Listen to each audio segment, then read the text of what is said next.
Hey everyone, welcome back. Chris McCormick, your VP of Tour and Education, joined by Sam Kim, one of our lead master fitters here in our Scottsdale studio. And today, we have an opportunity to do a little bit of testing with a brand new launch from Titleist. This is brand new GT drivers coming out, and I mean, these things are much anticipated, already seen a ton of success on tour, and we're gonna hit some shots, and you guys are in for a treat today.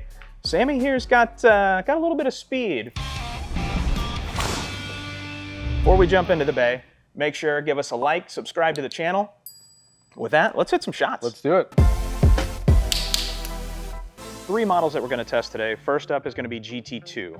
So of the 3, this is going to be the most player-friendly, the most forgiving in the new GT lineup. Now, being a current Titleist player, how's this look compared to what you see in TSR? To my eye, it looks a little bit smaller than the TSR2 did, but same great Titleist minimalist look. I think the GT logo on the top for alignment looks really, really nice. I'm curious about sound here. There's a couple of different technologies that they've incorporated in the GT design. One of them that they're extremely proud of is a new proprietary material that they're using called thermoform. So this is a wraparound crown technology that isn't actually a metallic material, but it is going to be more of a proprietary type of composite, but still maintains that same acoustic property that we're used to hearing from a Titleist driver. Without a doubt. And I'd say cool thing there would be, it doesn't look any different, right? And that was probably what they're going for. Exactly, it's a very seamless design for sure. Let's rip a few, see what we get out of it.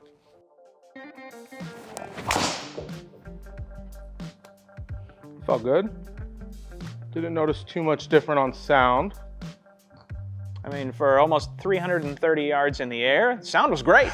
We'll take it. Looking at a shot like that, like a little bit on the heel, to have that ball stay under that 3,000 spin number. Right out of the gate, 2,700 at 10 degrees of static loft, and 184 miles an hour of ball speed at 128 with a bat speed, 144 efficiency. That's pretty good for first swing of the day. We'll take it, 100%. I like that a lot. Up high on the face, definitely gonna spin less. Pretty stable ball flight though. Really nice to see that thing. Ooh. And I'd say that's where I see playing a Titleist as being great, just because even with the miss hits, really, ball just stays on line.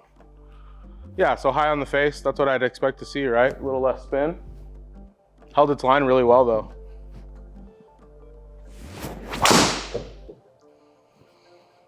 We'll take straight.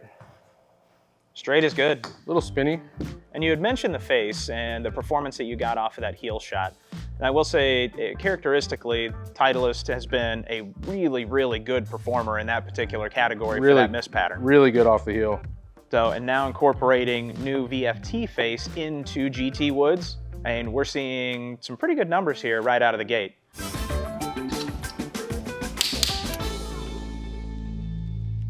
So Sam, transitioning into GT3 here, you're gonna notice shaping changes a little bit. Without a doubt. Face at address, they really focused on some different face graphics here.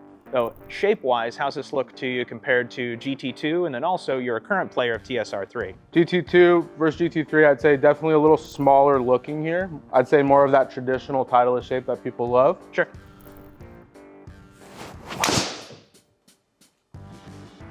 Came out a little lower. That was a good ball.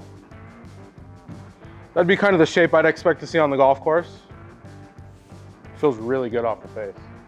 Say, if anything, maybe a touch softer than the TSR3, nothing crazy.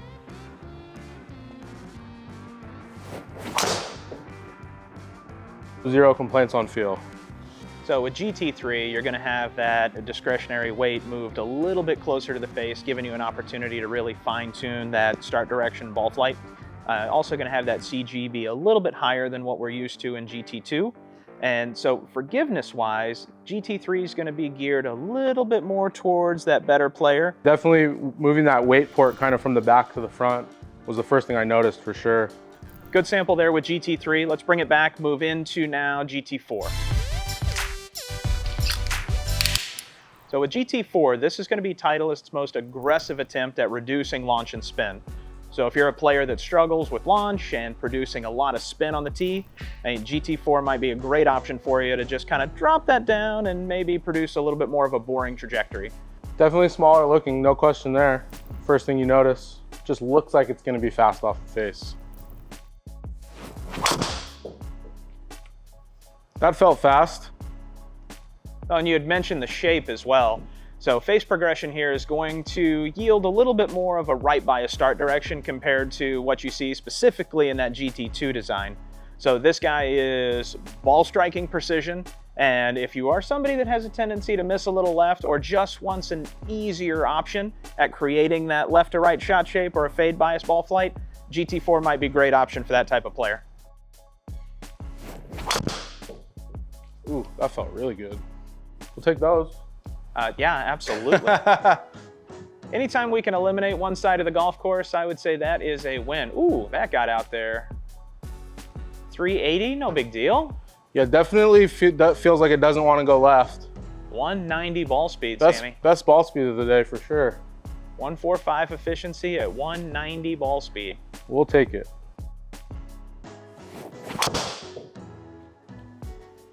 Man, I'll tell you what, Chris, that feels really good. So you were really talking about kind of the stability in these heads.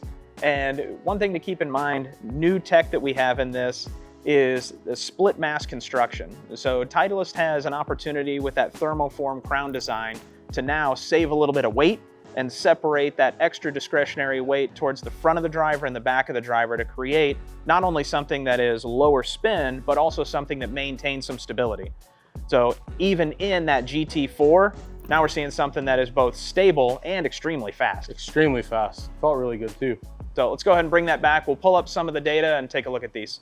So Sam, taking a look at our comparison screen here. I mean, first of all, really impressive numbers across the board. Thank you. Interestingly enough, looking at GT2 compared to GT3 and 4, launch with the GT2 was actually a little bit lower than the 4.